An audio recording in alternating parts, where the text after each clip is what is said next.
Boa noite, amigos. Vamos falar hoje de reforma tributária. Mas antes de tudo, você sabe o quanto você paga a título de tributos? Você sabe o que é feito com o dinheiro que você paga? Você sabe o que é um imposto direto ou um imposto indireto? Vou dizer para você. O imposto indireto é o mais perverso dos impostos e é o mais utilizado no Brasil. Você sabia que quando você vai a um posto de gasolina abastecer o seu carro, vai ao supermercado comprar arroz, feijão, seus mantimentos, em tudo está embutido o valor do tributo? Quando você compra 1 quilo de arroz, você paga o ICMS, que é o Imposto sobre a Circulação de Mercadorias e Serviços, que é de competência estadual. Você paga o Imposto sobre Produtos Industrializados, que é o IPI, que é de competência da União. Você paga o IPI porque o arroz passa por uma transformação. Ele é colhido em casca, depois ele é polido e aí tem o processo industrial do polimento. E depois há a fase da comercialização que incide o ICMS. Você sabia que no Brasil existe basicamente 2 tributos sobre valor agregado? Você deve ter visto aí nas propagandas políticas que se fala muito em criar um IVA. O IVA nada mais é do que o Imposto sobre Valor Agregado. E nós já temos 2, o IPI e o ICMS. Na proposta dos candidatos, inclui-se também o ISSQN, que é o Imposto sobre Serviços de Qualquer Natureza de Competência Municipal. Esse imposto não é sobre valor agregado, ele é sobre receita bruta. Então essa aglutinação desses 3 tributos no chamado IVA, pelo menos o imposto municipal terá uma certa dificuldade. Isso porque o imposto sobre valor agregado se rege por um outro princípio, que é o princípio da não cumulatividade. O que isso quer dizer?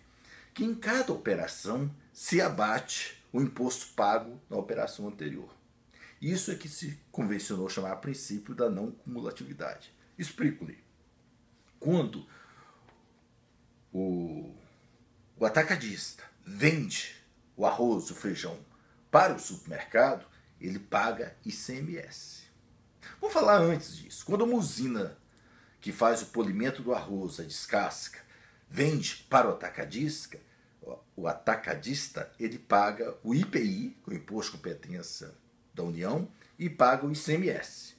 Quando o atacadista vende para a rede de supermercado, ele paga o ICMS.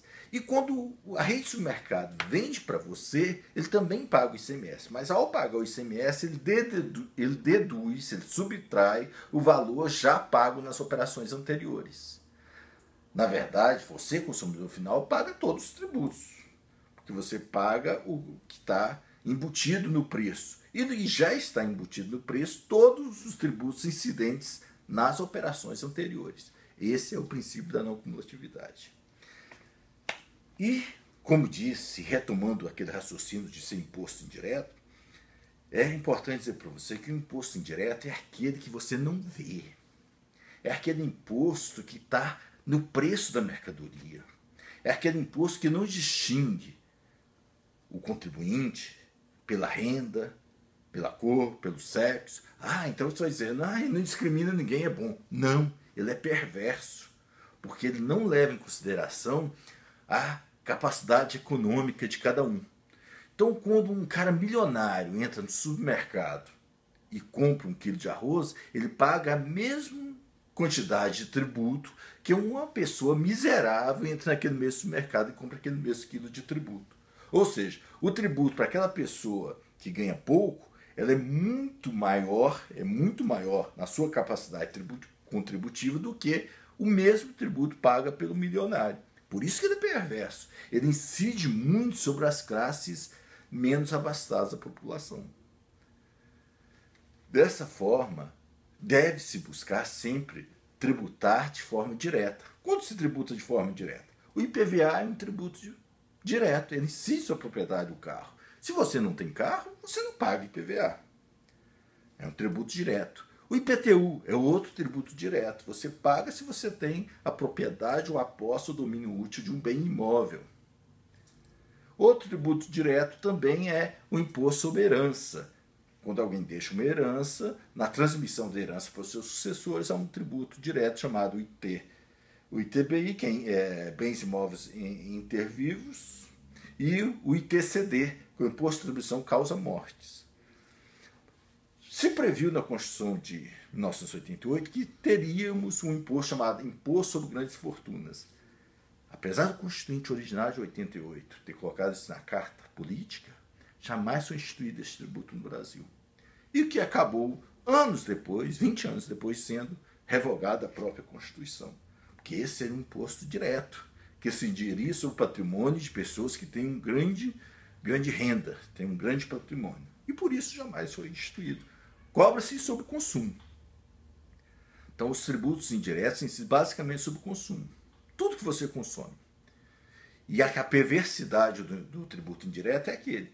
Se o Silvio Santos vai no McDonald's e compra um Big Mac, ele paga o mesmo que você quando entra nesse mesmo em qualquer McDonald's e compra um Big Mac. Veja bem, a capacidade contributiva do Silvio Santos é muito maior do que a sua. Por que quando o Silvio Santos consome um Big Mac e você consome também um Big Mac, tem que pagar a mesma quantidade de tributo? Isso é a perversidade do tributo indireto.